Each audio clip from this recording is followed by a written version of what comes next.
everyone, my name is Maria Lily Arpagoy and I'll be starting our case study about the role of monetary policy in the Philippines during the COVID-19 crisis. As we all know, the COVID-19 pandemic was one of the most serious economic challenges our country has ever faced. So maraming negosyo ang nagsara, maraming nawalan ng trabaho, at bumaba ang galaw ng ekonomiya dahil sa restrictions at lockdown. Because of this, the country experienced a big drop in economic output and financial stability. In short, bumagal talaga ang takbo ng ating ekonomiya that time. So to prevent things from getting worse, the Bangko Sentral ng Pilipinas or the BSP took action. Gumamit sila ng tinatawag na monetary policy interventions. This include lowering the interest rates and ensuring that banks had enough money to lend to people and business. So ang goal ng BSP dito ay mapanatili ang cash flow sa market, tulungan ang mga negosyo at mamamayan, at kalmahin ang financial system during the crisis. In other words, BSP acted like a financial shield that helped stabilize the economy during uncertain times. Objectives of our first case study. Our first objective is to understand how the BSP used the monetary policy to stabilize the economy during the COVID-19 crisis. Because during the pandemic, the economy activity slowed down dramatically, affecting the businesses, employment, and overall market confidence. By adjusting the monetary policy, the BSP aims to provide stability, ensuring that the financial markets remain functional and that the economy can recover without further disruption. Our second objective is to examine the effects of reduced policy interest rates and reserve requirements, because lowering the policy interest rates can make the borrowing cheaper for banks, businesses, and households, encouraging spending and investing. At the same time, reducing the reserve requirements increase the liquidity in banking system, allowing the financial institution to lend more freely and support the economy activity. And finally, our third objective is to evaluate how monetary policy supported the financial institution, businesses, and household. Well, throughout these measures, the BSP ensured that the banks remained solvent, businesses had access to much needed credit, and household could continue managing expenses despite the economic turndown. This support helped migrate impact of the crisis and help the economy to the path of recovery. So, ang main role naman ng monetary policy ay para mapatatiniling stable ang financial system ng bansa, lalo na sa panahon ng mga economic shocks tulad ng COVID-19 pandemic. Ibig sabihin, kahit may mga crisis, dapat tuloy ang maayos na galaw ng pera gaya ng pagpapautang at pag-iipon at pamumuhunan. Kaya ang Bangko Sentral ng Pilipinas ay gumawa ng ilang importanteng hakbang para mapanatili ito. First is yung binabaan ng BSP ang interest rates. So, ibig sabihin, mas mababa na ang tubo or interest na kailangan bayaran kapag umutang sa bangko. Dahil dito, mas naging madali at abot kaya para sa mga negosyo at pamilya ang mangutang. Halimbawa is yung para mapondohan ulit yung kanilang negosyo, mabayaran yung kanilang mga empleyado, or makapagsimula ulit ng bagong kabuhayan. So, sa ganitong paraan, natulungan ng BSP na mapanatili ang mga trabaho, lalo na sa mga factories, restaurants, stores, at iba pang mga small businesses na naapektuhan ng pandemya. Pangalawa is na nagbigay din ng BSP ng financial support sa mga bangko para siguraduhin may sapat silang pera na pwedeng ipautang. So, dahil dito, tuloy-tuloy pa rin ang daloy ng pera sa ekonomiya kahit mahirap ang sitwasyon. So, sa madaling sabi, ang monetary policy ay parang shield sa ating ekonomiya na pinotektahan nito ang mga negosyo, trabaho at kabuhayan ng mga Pilipino laban sa matinding epekto ng COVID-19 crisis. Good day everyone. Mula kay Sulatan ay explain how the COVID-19 pandemic in 2020 greatly affected the Philippine economy and how the Bangko Sentral ng Pilipinas o BSP responded. When the pandemic hit, strict lockdowns, business closures, and massive job losses caused a big slowdown in economic activity. Many companies reduced operations and consumer spending dropped sharply. Because of these disruptions, the outbreak faced serious financial such as reduce cash flow, loan defaults, and liquidity problems in the banking sector. To address these challenges, the BSP implemented several monetary policy measures they know effects, reduced banks' reserve requirements, and provided more liquidity in the financial system. This step helped banks continue lending to household businesses, ease financial strain, and stabilize the banking sector. BSP actions play a big role in supporting the outlook gradual economic recovery. The slide discusses how the Bangko Sentral ng Pilipinas responded to the challenges brought by the COVID-19 pandemic through its monetary policy decisions. The pandemic exposed the weaknesses of the Philippines economy and financial system, causing sudden disruptions. To address these issues, the BSP lowered policy interest rates and reduced the reserve requirements for banks. These actions helped ensure that there was enough money circulating in the market, allowing banks to continue lending and businesses to keep operating and investing even during the lockdowns. As a result, market risks were reduced, and public confidence in the financial system was strengthened. However, this approach also had possible negative effects, such as higher prices of goods and excessive borrowing. To manage this risk, the BSP closely monitored the financial conditions to maintain a balance between short-term recovery and long-term stability. Overall, the case analysis highlights the importance of monetary policy in helping the economy recover and maintaining financial stability during times of crisis. Now let's talk about the challenges faced by the BSP during this time. Even with strong efforts, the BSP encountered major difficulties. One key challenge was weak consumer and business confidence. Many people are still afraid to borrow or invest. Despite low interest rates, another was supply chain disruptions. Since restrictions limited trade and production slowed down to recovery, the country also faced high economic uncertainty where unstable conditions made it hard for businesses to plan and invest. And lastly, the BSP experienced lag transmission of policy, meaning that the effects of its monetary actions took time before showing results. Overall, these challenges prove that when monetary policies can help, then recovery also depends on restoring confidence, improving trade, and ensuring economic stability.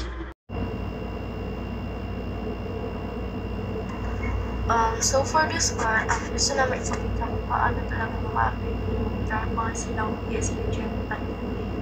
Napansin namin na dahil sa mga ginawa nila, like lowering interest rates at increasing liquidity, may mga positive outcomes pa rin kahit sobrang challenging na economic situation.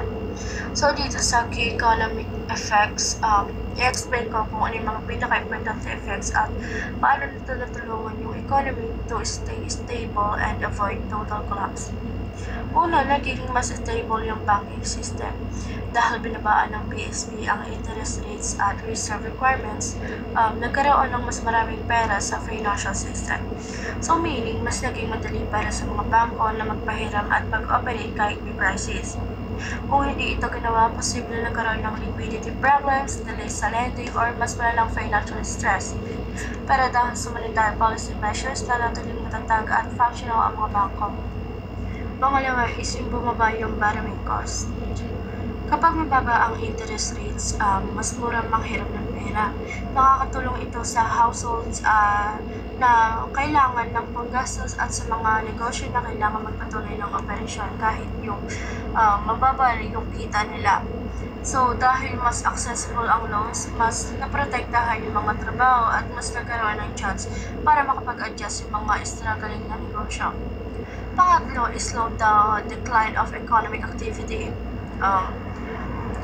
Kahit bumagsak ang ekonomiya dahil sa lockdown, bumagal yung pagbagsak dahil ito sa monetary policy support. Dahil may access pa rin sa loans, credit at liquidity. Maraming businesses ang nakapag-operate kahit limited. This help keep some production, employment, and spending alive. Kung walang intervention, mas mabilis at mas malala sa yung economic downturn.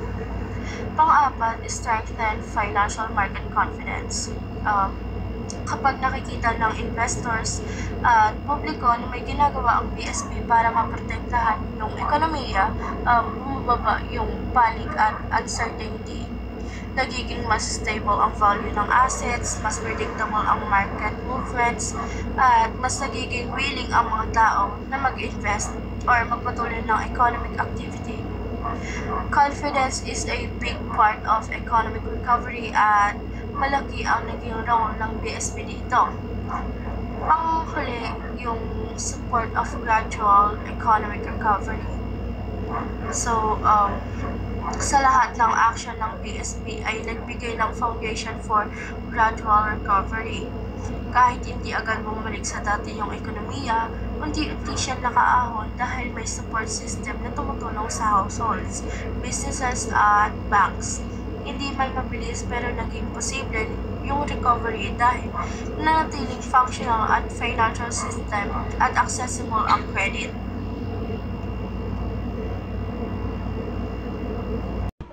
So, noong panahon ng COVID-19 pandemic, sobrang naapektuhan talaga ang ekonomiya ng Pilipinas. Maraming mga nawalan ng trabaho, bumagsak kita ng mga negosyo, at naging mahina ang financial stability ng ating bansa. So, para matulungan ang sitwasyon, gumamit ang Bangko Sentral ng Pilipinas or BSP ng tinatawag ng Expansionary Monetary Policy. So, ibig sabihin sa Expansionary Monetary is yung pinaliwagan nila ang galaw ng pera sa ekonomiya, binabaan nila yung interest rates, binawasan ang reserve requirements ng mga bangko or yung mga pera kailangan nilang itabi bilang reserva. So, dahil dito, mas dumami ang perang umiikot, mas nakakapagpautang ulit ang mga bangko at mas nakautang na ng maayos at mura ang mga negosyo at negosyante para makapagsimula ulit or para makapagpatuloy ng kanilang operasyon. Nakatulong ito para makabawi ang negosyo, mapanatili ang mga trabaho at mapigilan ang mas matinding pagbagsak ng ating ekonomiya. Kahit may mga challenges pa rin tulad ng mabagal na recovery, problema sa supply at takot ng mga mamimili, malaking tulong pa rin ang mga hakbang ng BSP dahil nakatulong ito na mailigtas ang financial system mula sa pagbagsak at naging daan para unting-unting makarecover ang ating bansa. Nakabangon ang mga negosyo, nakabalik ang ilang trabaho at muling umikot ang ekonomiya. In conclusion, the COVID-19 pandemic really highlighted how crucially important the monetary policy is in protecting the financial stability and reducing the negative effects of the crisis on the economy. In the Philippines, the Bangko Sentral ng Pilipinas or BSP acted out quickly with expansionary measures like lowering the interest rates and reserve requirements to inject more money into the financial system. These actions helped stabilize the banking system, made borrowing more affordable for the household and businesses, and support a gradual economic recovery. Of course, there are still challenges remain, such as with consumer confidence and supply chain disruption. Still, the BSP's decisive response show how vital monetary policy is in maintaining the market confidence and shielding the economy from the worst impact of the crisis. These experiences really underscore the need for central banks to stay alert and adaptable when unexpected shock hit, balancing immediate reliefs with long-term stability. From this case study, we learned that quick and effective monetary policy decisions are very important, especially during a crisis. The action of BSP, like lowering interest rates and supporting banks, help the economy recover faster. Pinapakita nila na hindi lang tungkol sa inflation ang control ng monetary policy, but also protecting people's lives and making sure that financial system remains strong. Isa rin sa mga pinakamahalagang natutunan ko ay especially ang value ng being flexible at responsive. During the COVID-19 pandemic, sobrang unpredictable ng galaw ng ekonomiya. So, policies need to be able to adjust quickly para makasabay sa pagbabago. In short, the COVID-19 experience taught us that monetary policy should not only stabilize prices but also support and help maintain stability, build confidence, and guide our economy towards recovery. So overall, this case study reminds us that in times of crisis, effective monetary policy is not just about numbers, it's about people, their jobs, and their futures. Recommendation. First, better collaboration between BSP and other government institutions. Mas kailangan magtulungan ang BSP, DOF at NEDA para maging pare-pareho ang policy direction. Iisa ang economic forecast at malinaw ang announcements para hindi malito ang publiko. Second, expansion of financial literacy programs. Papalawakin ang financial education sa schools, LGUs at communities para mas maraming Pilipino ang marunong mag-manage ng pera gamit ang programs na bagay sa bawat grupo at accessible online. Digital banking systems are getting better. Patuloy na ina-upgrade ang digital banking sa pamamagitan ng mas malakas na digital infrastructure, mas matibay na cybersecurity at madaling pag-transfer sa pagitan ng banks at e-wallets. Banks under tighter surveillance. Mas mahigpit ang BSP sa pag-monitor ng mga bangko gamit ang stress tests, early warning system at stricter supervision para maiwasan ang financial problems. MSMEs are to receive targeted support. Tutok ang suporta sa SMEs sa pamamagitan ng mas madali at mas murang loans, loan guarantees at training para makatulong sa kanilang recovery at growth. Ongoing inflation and credit growth monitoring. Patuloy binabantayan ng BSP ang inflation at credit growth gamit ang advanced forecasting at macroprudential tools habang nananatiling transparent sa publiko tungkol sa economic conditions.